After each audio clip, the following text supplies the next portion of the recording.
Have you ever caught yourself saying yes when you really wanted to say no, or felt uneasy about doing something you didn't want to do just to keep others happy? In Not Nice, Aziz Gazipura challenges our love for being nice and suggests that being less nice is okay. The idea is to help you break free from the habit of people-pleasing, allowing you to form genuine connections while caring for yourself. For this video summary, we will talk about exactly what it means to be nice, the problem with it, and what happens when you stop being nice. Most importantly, we will also walk through the 6 life-changing steps to follow if you want to stop being nice. I also made a video titled No More Mr. Nice Guy 6 months ago. It's different from this video and I would recommend you to watch it. I will attach the link at the top right screen and also in the description. Also, please give a thumbs up to this video and subscribe for more content like this. Let's get started. First of all, what does it mean to be nice? Aziz Gazipura points out that we're taught that being nice is crucial from a young age. Parents, teachers, and adults tell us to be polite, get along with others, and avoid hurting feelings. While these lessons come from good intentions, they can make us think that anything that does not meet the standard of niceness is bad. As adults, we may fear disagreeing openly or being too assertive, carrying these habits from childhood. But Gazipura argues that being nice doesn't necessarily mean being good. He explains that niceness often comes from a fear of rejection, not a genuine desire to care for others. Instead of being kind, it becomes a set of rules we follow to avoid being rejected and gain affection.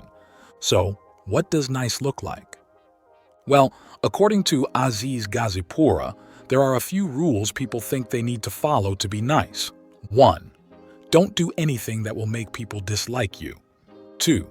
Don't hurt anyone's feelings. 3. Don't get angry or make anyone else angry. When people try to follow these rules, Gazipura says they often show these qualities. Quality 1. The need to be liked. Being nice often means really wanting people to like you. Gazipura understands that everyone enjoys being liked, but he warns that when it becomes a need, you start making decisions based on how you think others will react. This is what he calls approval-seeking, more commonly known as people-pleasing. People-pleasers try hard to avoid any criticism and only do things they think will get a positive response. Quality 2. Amplified guilt. Another part of being nice involves feeling guilty, sometimes unnecessarily. Gazipura talks about 2 types of guilt, healthy and unhealthy. Healthy guilt happens when your actions go against your values, like taking credit for something you didn't do. Unhealthy guilt, on the other hand, is when you feel excessive, irrational guilt, even if you didn't do anything wrong. Nice people often take too much responsibility for others' feelings, leading to unhealthy guilt. Quality 3. Fear of conflict. Lastly, being nice often means being afraid of conflict and anger.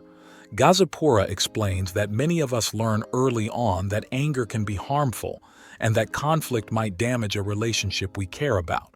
So, to avoid disputes, nice people may avoid expressing their true feelings. Next up, exactly. What is the problem with nice? Isn't it a good thing? Well, if being nice means always wanting people to like you, feeling extra guilty, and avoiding conflicts, Aziz Gazipura says it's time to be a bit less nice. While being nice might make things easy at the moment, Gazipura points out it comes with some serious long-term costs. Speaking of, let's talk about the mental, emotional, and physical consequences he talks about. According to Gazipura, putting others' needs before your own can lead to chronic stress, anxiety, anger, and resentment. These uncomfortable feelings might even present in your body as headaches, tense muscles, trouble sleeping, or other stress-related problems. But it doesn't stop there. Gazipura argues that being overly nice, even if you're trying to build connections, can actually prevent you from forming real, satisfying relationships. Always trying to please everyone and avoid disagreements leads to acting in ways that aren't true to your values, creating only surface-level connections. Lastly, Gazipura points out that being overly nice often means dodging challenges, tough conversations, and situations that make you uncomfortable. Avoiding these things can keep you from growing, as real growth often involves stepping out of your comfort zone, taking risks, and standing up for yourself. So, you've discovered that being nice is doing you no good. What happens when you stop being nice? Well, Gazipura believes that when you stop being overly nice, your life takes on a whole new shape. He says that without the burden of always trying to be liked, your life becomes a canvas where you can be your true self without feeling ashamed, guilty, or fearful. Essentially, you become the captain of your own ship, making decisions based on what feels suitable for you rather than letting others decide for you. Besides, by trusting in your intuition, you grow it, and you start believing that you know the best way forward for yourself. Moreover, by letting go of the need to be liked, you open up and share your experiences openly and vulnerably. This change empowers you to face life authentically, making choices that align with your true self, leading to a happier and more fulfilling life. Now that you've learned what it truly means to be nice and how it can affect your life negatively, Gazipura provides a roadmap for breaking free from the trap of niceness. Step 1. Write your own rules. To escape the niceness trap, Gazipura advises you to create your own rules and your personal bill of rights. Niceness often makes us follow others' expectations, but writing your own rules allows you to live authentically and put your well-being first. Your list reminds you of your right to set boundaries, express your needs, and handle relationships authentically. This self-defined code of conduct can free you from people-pleasing and boost your self-respect and confidence. To start your list, imagine how you would act if you weren't worried about others' opinions. What would you do if guilt, fear, and doubt didn't affect you? Jot down as many ideas as you can. It could be anything from speaking up in meetings, declining social events you don't want to attend, or taking a solo weekend trip. Even if your list is short initially, keep adding to it as your sense of what's possible expands. Step 2. Commit to the process. According to Gazipura, commitment is vital to changing from being overly nice. Your commitment level is like a spectrum, ranging from zero commitment, where you don't see niceness as a problem, to the highest level, where you're ready to change at any cost. The highest level means you fully grasp how harmful niceness has been to your personal and professional life and are determined to change, even if it means facing difficulties or discomfort. Since niceness habits might be deeply rooted, especially if you've been practicing them for a long time, a strong commitment is crucial to unlearn these behaviors. Step 3. Establish boundaries. Aziz Gazipura emphasizes the importance of setting clear boundaries to kick the niceness habit. This involves recognizing your own wants, opinions, and responsibilities, separate from those of others. According to Gazipura, your internal feelings like your likes, dislikes, opinions, and intuition shape your boundaries. That said, understanding and establishing boundaries starts with the following. 1. Knowing what you want. Identifying and expressing your desires is a positive step. However, if you're used to always putting others first, distinguishing between your wants and others can be challenging. Gazipura suggests starting by thinking about what you don't want, as it's often easier to articulate. Once you're clear about what you dislike, you can gradually identify and articulate your own desires. For instance, if you're bored at work, this might lead you to realize you want a job with more variety. 2. Knowing what you think. Understanding your thoughts and feelings about important aspects of your life is a key part of knowing yourself. But Gazipura emphasizes that it's not just about recognizing your thoughts. You also need to acknowledge the validity of your opinions. This can be challenging, especially for those who doubt their thoughts. Gazipura advises against assuming that others always know more than you do. Certainty shouldn't be confused with accuracy. While someone may sound certain, it's crucial to consider the source of their information. You can respect others' opinions without always deferring to them. 3. Knowing what you control. Feeling responsible for others' emotions is common for those struggling with niceness. However, Gazipura asserts that you can't control how others feel. Taking on this responsibility is both unrealistic and disrespectful, as it implies others can't handle their own emotions. Gazipura recommends treating everyone as a fully functioning adult who will naturally experience a range of emotions. If you find yourself overwhelmed by others' emotions, Gazipura offers strategies. Sitting with emotions, a meditative exercise to manage guilt or anxiety by focusing on the physical sensation of the emotion. The personal bubble, a visualization technique involving an imaginary bubble around you, helping you empathize without internalizing emotions.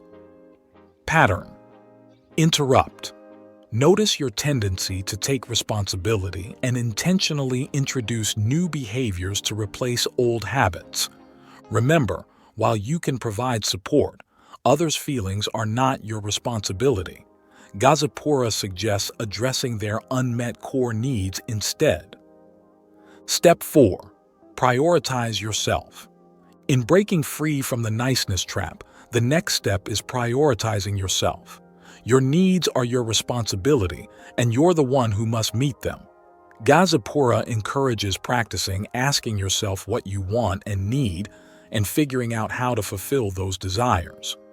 While some might see this as selfish, Gazipura introduces the concept of healthy self-interest, finding a balance between self-sacrifice and thoughtless selfishness. After being overly nice for a long time, Gazipura notes that you might struggle to recognize what selfishness looks like. To navigate this, he suggests considering a cost-benefit analysis of your decisions, weighing how much you desire something against its impact on others. If the desire is strong and the impact minimal, he encourages going for it.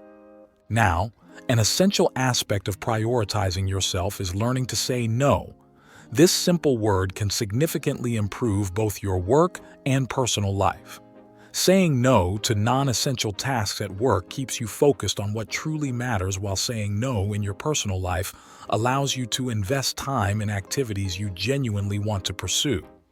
So, why is saying no often challenging? Gazipura attributes this fear to patterns of insecure attachment, leading to relationship insecurity. The fear is not in saying no itself, but in the worry that it might lead to rejection or abandonment. Gazipura emphasizes that saying no doesn't harm relationships. Inauthenticity does. Being authentic fosters genuine connections by ensuring both parties express their true selves and respect each other's boundaries. Step 5. Embrace your full self. To break free from the grip of niceness, the next step is to embrace your full self by acknowledging and integrating your shadow parts. Drawing inspiration from psychologist Carl Jung, Gazipura explains that everyone possesses both visible and hidden aspects. The shadow represents those parts we unconsciously suppress or disown due to discomfort, shame, or misalignment with our desired public image. These shadow qualities can include aspects like violence, sexuality, selfishness, or hostility. Embracing your entire self involves accepting that these qualities are a natural and integral part of you. Gazipura argues that embracing your full self is crucial for overall well-being and happiness. The shadow, he contends, harbors primal desires, untapped energy, creativity, and growth potential. Accepting and integrating the shadow unlocks authenticity and vitality that might otherwise remain dormant. On the flip side, suppressing the shadow can lead to self-rejection, contributing to issues like anxiety, depression, low self-esteem, or heightened negative emotions. And how can you make room for shadow parts? Gazipura offers 2 strategies to incorporate your shadow into daily life without acting on every impulse. 1. Start an unfiltered diary. Write down every unfiltered idea, impulse, and taboo thought regularly for 15, 20 minutes. Focus on what stresses, annoys, frustrates, or causes resentment. The more unfiltered, the more beneficial. Ensure the diary is secure and private to encourage honesty. 2. Take a rage walk, similar to the unfiltered diary but with added physical movement. Walk, talk out loud, and let your body express anger or frustration. This rage walk is a personal release and doesn't concern others' perceptions. Step 6. Speak your mind. Once you've identified your wants and recognized the need to move beyond mere niceness, the next step is to become a more authentic version of yourself, one who speaks their mind.